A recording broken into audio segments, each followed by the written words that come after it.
Testing. No, we already did. I know, I got nervous. I wasn't ready. You're listening to A Scary State, and this week we're covering Georgia. So, Lauren? Yes, Nora? Let's get scary. All right, so this week we're going to talk about Georgia. Georgia was nicknamed the Peach State and joined the Union on January 2nd, 1788, and became the fourth state in the U.S. It got its name from King George II of England. How original. George, Georgia. Interesting laws. If you live in Ackworth, you must own a rake. It is illegal to keep a donkey in your bathtub. And in Jonesboro, it is illegal to say, oh boy. I say that all the time, so I would get in trouble. There is a pillar located in Augusta, and it said that if you touch the pillar, you will die shortly after. So that's kind of terrifying. Ugh.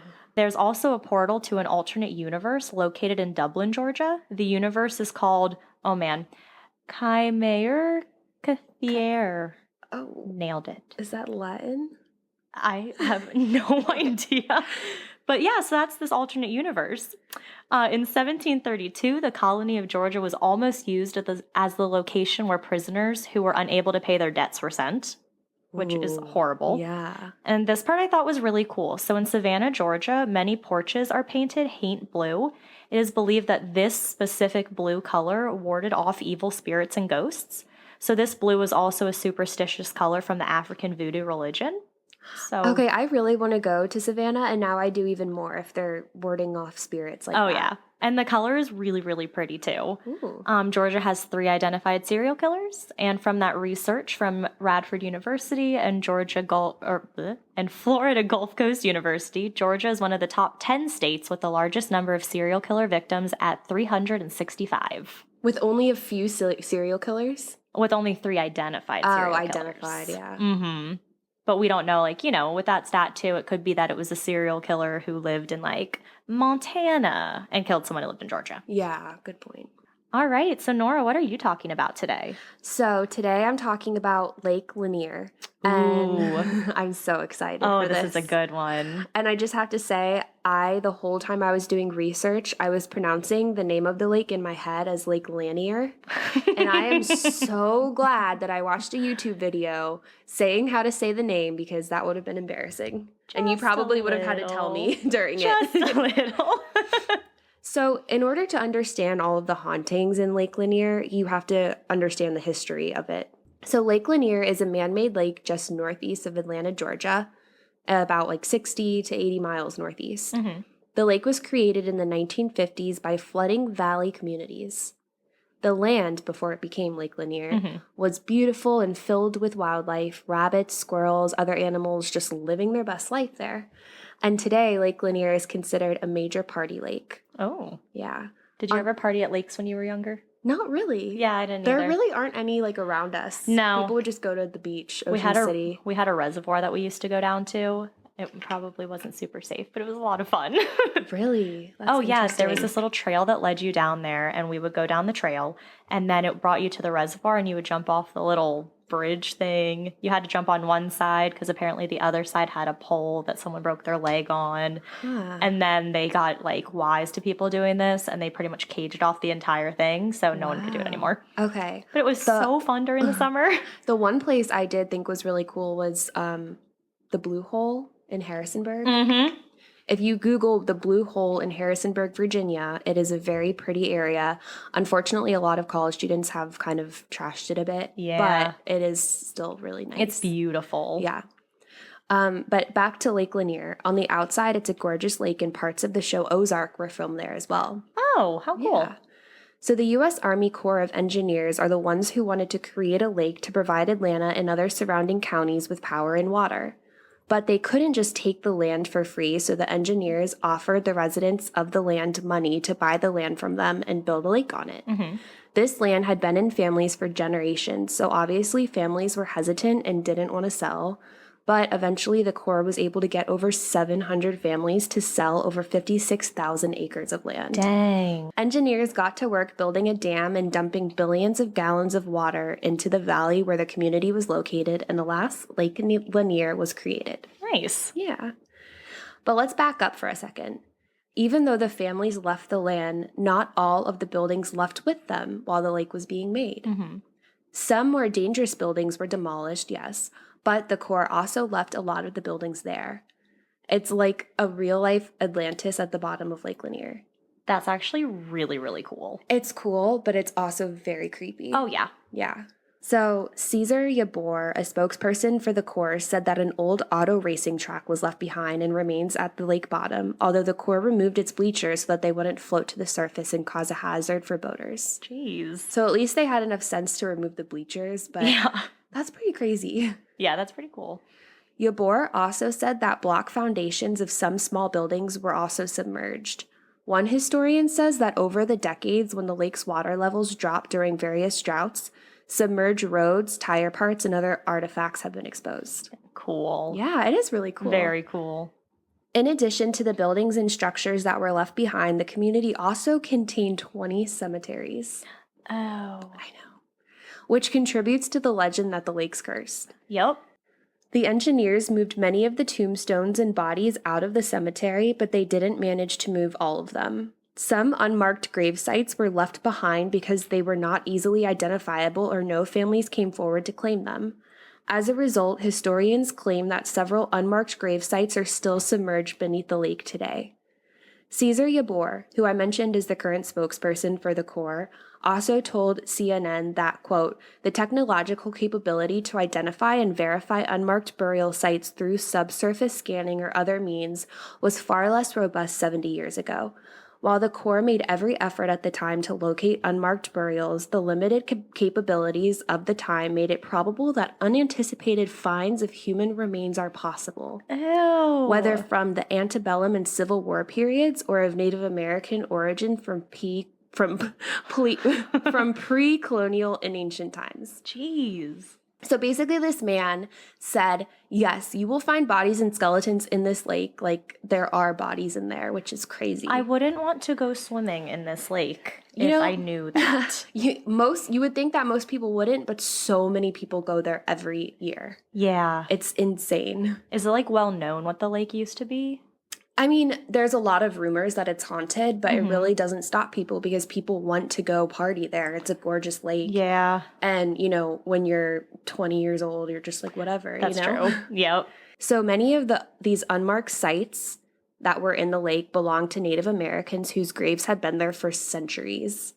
So obviously, since their whole tribe was probably wiped out when, man came here, they were men, but you know what I mean? Like once white settlers. Yeah, white settlers came, they wiped out whole communities of Native Americans. So clearly no one would be there to claim any graves there in other places now in the U.S. I know. A guy named Buck Buchanan, who is a diver in Lake Lanier, told one news station about his experiences in October of 2017 while diving in the lake.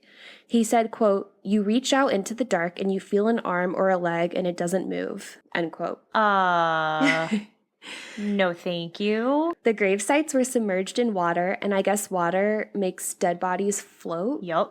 So apparently there's a ton of bodies floating in the lake that just pop up from time to time. No. I'm thinking that the bodies were from newer graves because the older ones would probably just be bones. Yeah. Or people who died in the lake from accidents whose bodies were never found. I don't like that. I don't like that at all. But the bodies from the old cemetery aren't the only creepy and sad things about the lake. Lake Lanier has had a number of deaths associated with it since its official opening in the 50s. It's been reported that a total of 675 people have died in the lake since it opened, which averages about one death per month since it opened. Oh my gosh. Yeah, that's a ton. The lake does get around 8 million visitors per year. Jeez. So, I mean, are we going to have to add this to our road list? No, I am not. I'll go to Savannah. I will not go to this lake. Okay. Just clarifying. I gotcha. So that's a lot of deaths, even though it was only 675 people out of 8 million per year. But still. Yeah, that's still too many. Yeah. The lake is also 80 to 100 feet deep in some areas, making it incredibly difficult for search and rescue to find bodies because not only is it deep, it also spreads over 56,000 acres. Mm-hmm. So therefore, there's a lot of disappearances and missing people at the lake. No. The Law Enforcement Division of the Georgia Department of Natural Resources, that's a mouthful, Yeah. reported a total of 145 drownings and 57 boat fatalities at Lake Lanier from 1999 to 2018. Wow. That is 3 times more deaths than any other lake in Georgia in that time geez. period. And granted, Lake Lanier is bigger and more popular than other Georgia lakes, but still. Yeah. Richard Stever, who often goes to Lake Lanier, claimed that he has witnessed multiple accidents at the lake that seems incredibly strange. He said, quote, "For some reason, this lake seems to claim a lot of people every year, regardless of the season. Fishermen have gotten hurt and boats have been capsized." On July of 2012, 11-year-old Kyle Glover, who happened to be the son of Usher's ex-wife, was struck while riding an inner tube by a family acquaintance riding a jet ski, and was rendered brain dead and taken off life support 2 weeks later, despite doctors having struggled to save his life. Aww. Yeah. A 15-year-old friend of the boy was also seriously injured in the same incident, but ultimately recovered, thank God. Jeez. Around that same time, 2 brothers named Jake and Griffin Prince were out on a pontoon boat at the lake with their family when the boat was struck by another boater. Both brothers died. Oh my gosh. Yeah. And the driver of the boat that hit them was charged with homicide, but the charges were later dropped. Why? It didn't say. I think they just hit a plea. They agreed on a plea deal. And he was found guilty of lesser charges. So my guess is that he was probably intoxicated. And so they just got him for like a DUI and some other things. Yeah. But I personally think they shouldn't have settled with that guy. Just saying. But there was a silver lining after Kyle Glover and the Prince brothers' deaths. Kyle's mom had a large impact in reforming boating laws in Georgia. Her efforts resulted in the passage of the Jake and Griffin Prince BUI law, which is boating under the influence law, and the Kyle Glover boat education law, enacted by the Georgia legislature and signed by former Governor Nathan Deal in 2013. Oh, well, see, it's always something sad, but it's good when there's like, the silver lining to the bad thing. Exactly. And I feel like these laws they should have been enacted years prior, but at least they happened. Oh, yeah. The new boating laws changed several significant things, including lowering the blood alcohol level to 0.08, which is the same for operation of a motor vehicle, from the higher and more lenient 0.10 level. Oh, wow. So I feel like it's harder to drive a boat, too, because you don't have, when you brake in a car, you have the road that it's making friction with, so you're going to brake. When you're driving a boat, you can't brake, and you don't have as much control of the boat as you do with a car. Exactly. That's so true. I think they wanted to make it more lenient because so many people are going to be drinking on their boat.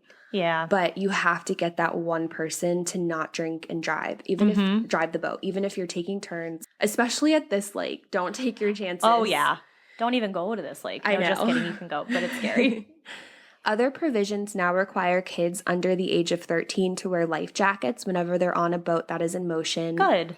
Yeah, whether by motor, wind, or wave, they have to wear a life jacket. Good. Personally, I think given the history of the accidents in the lake, everyone should be required to have a life jacket, no matter their age, because the killing or the murders, killings, deaths, drownings, everything happening there is to people of all different ages. Yeah. So maybe that'll happen in the future, but right now it's not a law. But when boats aren't anchored, life jackets for kids under age 13 are now mandatory. Good. Prior to this law, kids under 10 had to wear one. So that's an improvement. A little bit. So now let's jump to the summer of 2019, because this is more recent and an extremely deadly period of time for this lake. Oh. Which is unfortunate because they put all these new laws in place, but the laws really only affect kids. Yeah. So this just proves further that they should probably consider, widening it. Something, yeah. Yeah. On May 9th of 2019, 2 boaters went missing after a boat crash. They were driving a small fishing boat and crashed into a larger boat that completely took them out. Ugh. The body of one boater, Brandislav Proch, was recovered, but the body of his friend Nicholas Schwimweg has not been found. Then on Memorial Day weekend, 2 deaths occurred less than 24 hours from each other. Oh. I know. The body of 30-year-old Reginald Whitehead was located around 10:45 p.m. on May 25th when his jet ski flipped. He didn't know how to swim and he wasn't wearing a flotation device of any kind, so he drowned. Oh. His death was followed by 61-year-old Michael Thompson just after midnight. He drowned near his own boat dock. which is super mysterious. Usually drownings at the lake are alcohol related, but neither of these cases were. Yeah. So we know like Reginald couldn't swim, so that probably led to his drowning, but no one really knows exactly what happened to Michael. Maybe he had like a heart attack and fell in. Dang. But I feel like that would have been mentioned other than just a drowning. On June 30th, a 28-year-old man named Corey Brown died after jumping into Lake Lanier, not Lanier, Lanier to save a distressed friend. Aww. I know. Corey was said to have jumped into the water and was never seen again. Planes and drones were used to look for both Corey and his friend, but neither of them were ever found. Ugh. Over the years, the lake has had countless accidents, ranging from boat accidents to drownings to cars careening off the road and into the lake for no apparent reason. Jeez. Yeah. Survivors of various accidents have reported feeling invisible hands dragging them deep beneath the water. Ooh, that gave me goosebumps. Mm-hmm. I don't like that. Aside from the countless deaths and accidents occurring in the lake, there's also an infamous ghost story about the Lady of the Lake. Naturally. Yeah. It all started when the skeleton of a woman was found at the bottom of Lake Lanier in 1958, so shortly after it opened. Mm-hmm. Her body was still in her car when they found her. Jeez. It appeared that she had been trapped in there. So I don't know if maybe she couldn't get the door open because I don't think seatbelts were really a thing yet, or even in cars. I have no idea. I think that started more in like the 70s. Oh. But she could have been panicking and was never able to get out. Since her body was discovered, people have claimed to see her in a flowing blue dress, her spirit haunting the lake and shores. Mm-hmm. Apparently, she also walks the Dawsonville Highway Bridge, which goes over Lake Lanier. Ew. So creepy. I don't know. I wonder if like that's the bridge her car went off of. Oh. So maybe that's why people think they saw her. But yeah. I found a quote from a man named Jay Bailey who said, quote, "There are 3 places you should never visit if you go to Georgia, and all 3 of them are Lake Lanier. Please stop going to that lake. I'm not even from Georgia, and I know that. The lake is literally full of dead bodies. If that doesn't scream haunted, then I don't know what does." Oh my gosh. End okay. quote. We definitely won't go here. I know. 8 million people still do every year. Yeah. So I think the lake was destined to be haunted based off of its creation. Mm-hmm. And I think that if you don't let bodies rest peacefully, spirits will haunt the crap out of whoever disturbs their land. Yeah. I also want to point out that in my research, I found statistics that showed the deaths in the lake are overwhelmingly males and overwhelmingly African Americans. Wow. Like African American males. I wonder why. I don't know, but it's so sad. Like that's just, I mean, it's devastating for anyone to die, but especially when it's mainly like one group of people. Yeah. You know? That just makes it odd. You know what I mean? It's odd. And it's like, I mean, people like need to wear life vests in this lake because I truly believe that it is haunted.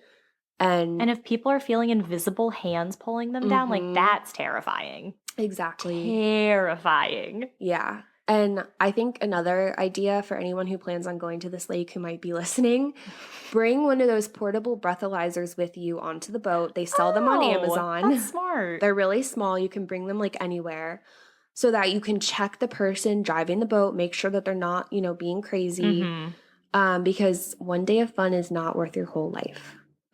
Very true. That's my life lesson for the day. In place of your dad joke, huh? Yeah. This one, I was like, I need a life lesson. I'm a wise dad today.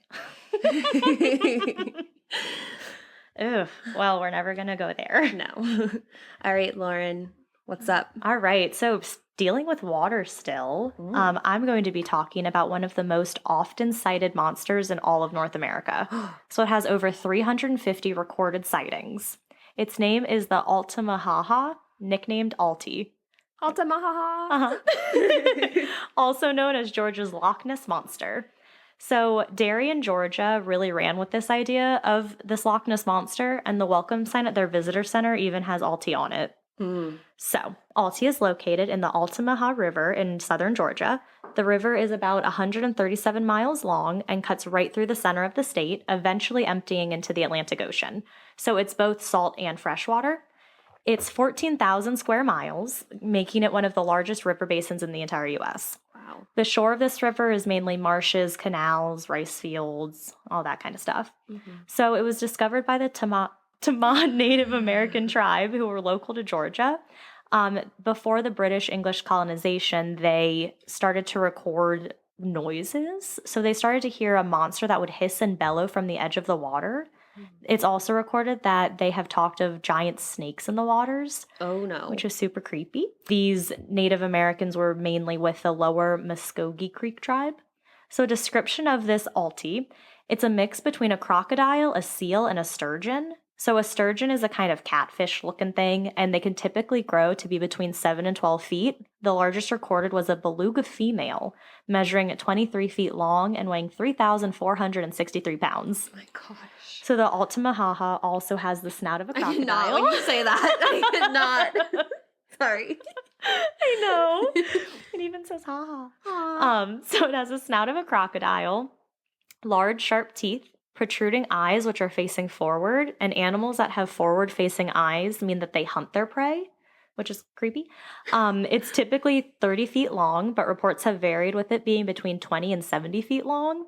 And with these drastic variations in size, it's believed that there's a whole family of them living in the river, and so that they just continue to breed. And like the Loch Ness Monster, it has a bony ridge on its back.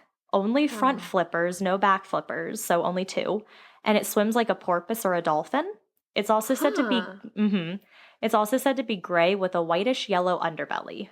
But I read another description that said it has the head of a crocodile, a long neck, a manatee body, and a dolphin tail. So a little different. It's almost like a snake mixed with crocodile mixed with something else. Yeah, mixed with all the creepy river creatures. Yeah. Though its tail differs from a dolphin's, as it has a large diamond-shaped tail and a dolphin has a split tail, this has led marine experts to believe that it's closer related to a dolphin or a whale and not so much a fish.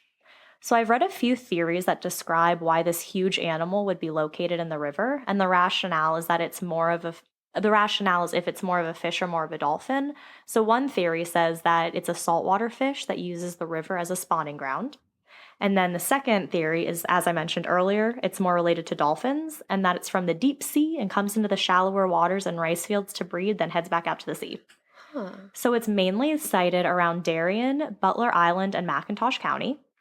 And an interesting thing about Darien, so it was founded by the Scott Highlanders in 1736, who had come from the shores of Loch Ness in Scotland, in a place called Inverness. So when they came to the country, they named their new area New Inverness, and so they're the ones who had seen the Loch Ness Monster in the Loch Ness or whatever. Yeah. So some reports say that they sighted a Loch Ness type monster, while other reports say that it was never sighted.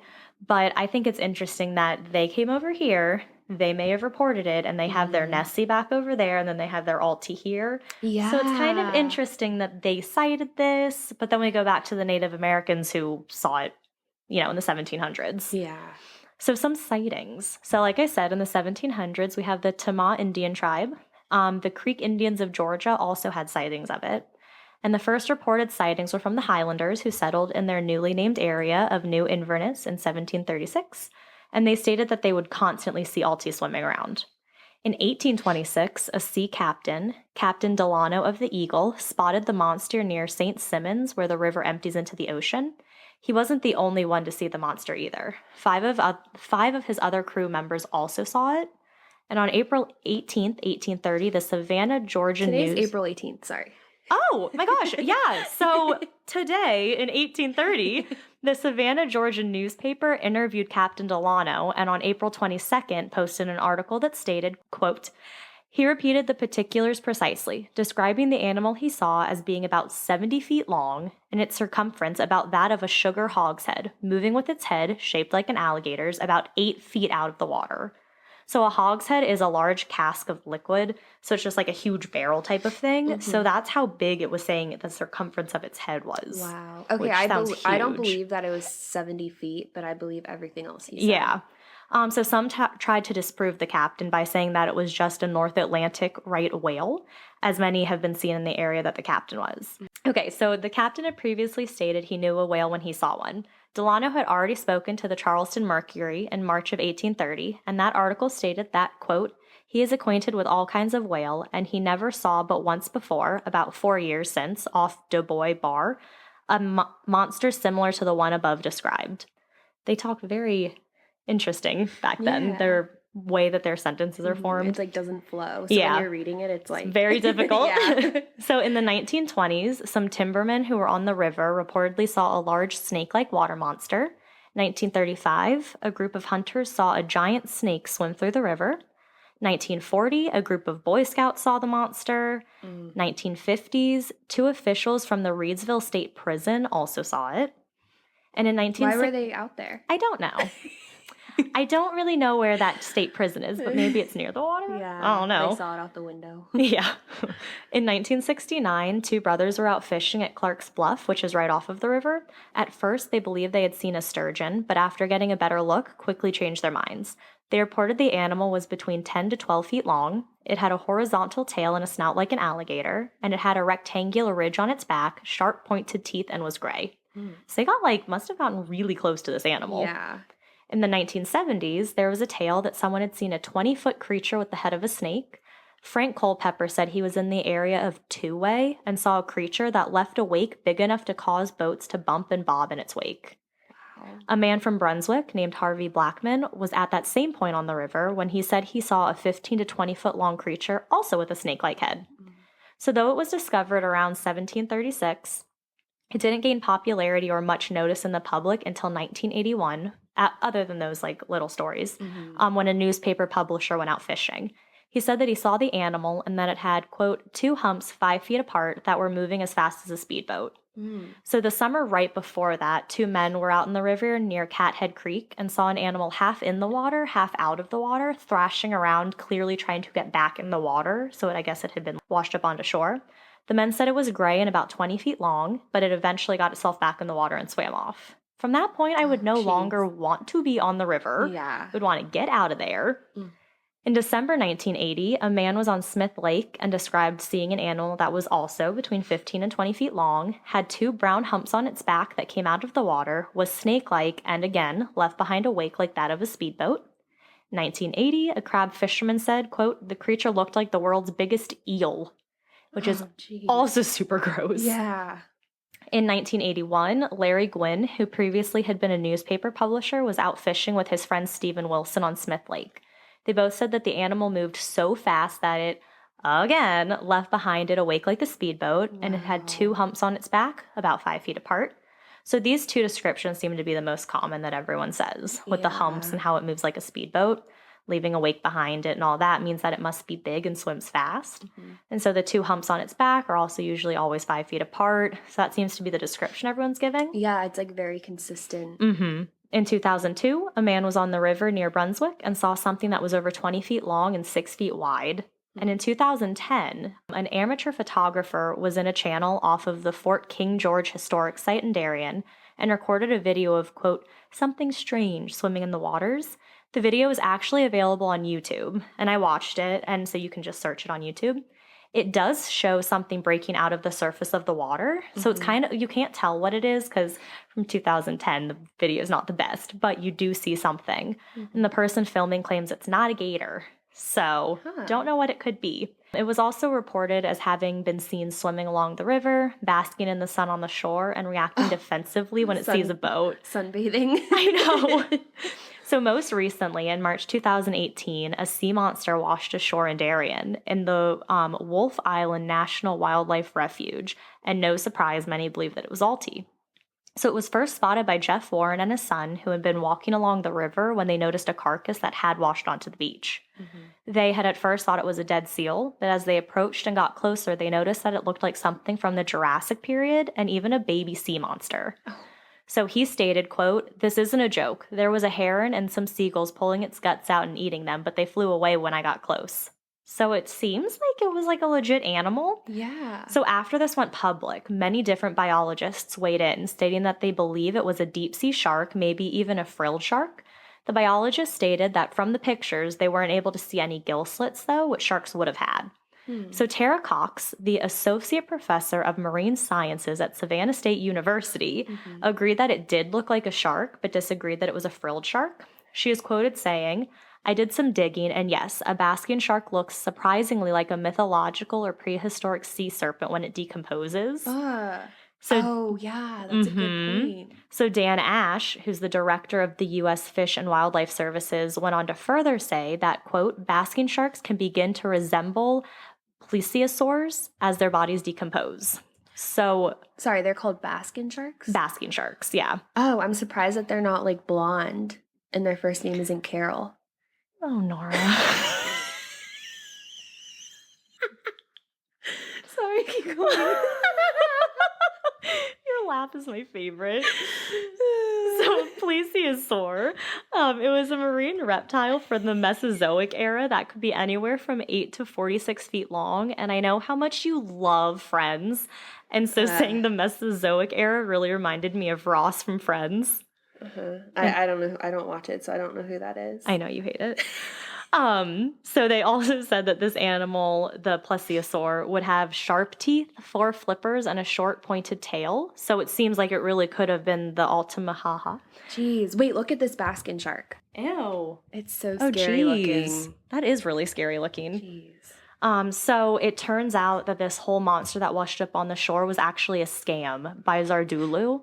So Zardulu is an artist out of New York who is known for her viral animal hoaxes. Wow. So she made the fake Alti out of a taxidermied shark, so the biologists were right about it being some sort of shark, and paper mache. She titled it Ketos Troias. I don't speak Greek, which came from the Greek myth of Ketos. So the myth is of a sea creature who was sliced open by Heracles, who used a fish hook. It later appeared in New York City at the Transfer Gallery in an exhibition called Trichones Aeternis, Rites and Mysteries. So it was just a complete hoax. Wow. And apparently this artist does that just all over the place. And think about how many people saw that picture and don't know it was a hoax. It was a video too. It was all over the news in Georgia. Like, people were talking about it all the time. This dude who found it was like freaking out about it. So it was a very, very big thing in Georgia. Wow. So many still believe that all of these sightings are nothing more than floating logs, vegetation, or other normal marine animals. So like I mentioned before, many believe it's just the sturgeon. They fit the color description perfectly, like the gray body, the white stomach. But sturgeons don't have razor-sharp teeth, which Alti does. It's also believed to be an alligator gar. So adult alligator gars can grow up to be 10 feet and weigh 350 pounds. But they will typically only grow to 4 to 6 feet and weigh about 160 pounds. The world record for an alligator gar came out of the Rio Grande River, weighing in at 279 pounds. Wow. So people think it could be that because they always talk about the alligator snout. So I don't know. Yeah. Rick Spears, the illustrator of Tales of the Cryptids, is quoted saying, "They," and I assume he means those who spotted it, say it undulates up and down, but fish and reptiles move from side to side, so it's mammalian. And some people say it breathes steam or warm water, which suggests that it has lungs. Things like that have a basis in reality. So that's kind of creepy. Yeah. So he's saying it like could legit be a thing. Yeah. Dallas Tanner, author of the novel Wake of the Lake Monster, believes that cryptids do have a basis in reality. He also stated that, quote, megafauna are those huge mammals that evolved huge size to survive the last ice age, and I don't think they all died off. We've only discovered that 10% of Earth's animals live on 10% of the Earth. Wow. So what I got from that is that there are many animals that are still living in our oceans, in the waters on our Earth, that we just have never experienced. 100%. There's so many like dark parts of the ocean that are so hard to get to, and the ocean is so massive. I definitely believe that. So you know how they say like we know more about space than we know about our own oceans? So I 100% believe there could be something swimming somewhere. Yeah. So who is it to say that these creatures aren't real? And maybe it is just chilling in our oceans in that part we haven't discovered yet. Oh, that's creepy. So that's the Altamaha-Ha cryptid. So I wanted to cover a cryptid because we hadn't covered one yet on our show. And so I was like, well, this would be pretty fun to look into. I like that. That's crazy. And I mean, this basking shark looks scary. So I could see how people would think it's like some crazy animal. Yeah. So they don't know if it's a seal or what it is. Yeah. I mean, and also like times have changed too. You know how back then sailors used to think that those manatees were like mermaids and stuff? Yeah. So I wonder if any of that is based in something like that, where someone quickly saw it and, I don't know, made up a story about it. Very true. But yeah, so that's the fun stuff in Georgia. So when we go, we're just gonna completely bypass all the water. Exactly. Ooh, I did go to Georgia once. And so we used to really be into The Walking Dead. And a lot of the stuff took place in Georgia. So when me and my mom and my dad went down to Georgia to go see my brother, we stopped by like the CDC building that they used, and we were going to go to the rock quarry. So we went to all these different places in Georgia, and we stopped by Rick's house. So Rick was like one of the main characters. We stopped by the house that he lived in the first episode. Like, it was really cool. You know, a lot of shows are filmed in Georgia because Really? of, like, it has really good weather. It's like the East Coast location for filming shows, which is interesting. Wow. Yeah. Well, that's very cool. All right. Well, thank you so much for listening, guys. We are finally on iTunes, so please rate and review us. Also, if you have any stories or anything creepy that happened in your state, please send it to ascarystatepodcast@gmail.com. We would love to have maybe once a month a listener episode, so where we'll read your scary or creepy or just anything that's happened in your state. We would love to read about it and read it on the show. Even if it's like a rumor of something that happened, like a folklore in your town, Urban we would love legends. to hear about it. Yeah, so write to us. That would be amazing. Also, follow us on Instagram. Our Instagram is called A Scary State Podcast, and we post pictures from every episode on the Instagram, so you should check it out. It's really fun to see what we were talking about. Exactly. Because I know I like to listen to podcasts when I drive, so I'm not going to just all of a sudden pull up a picture of someone. So yeah, thank you guys so much. We hope you keep listening and stay scary. Stay safe.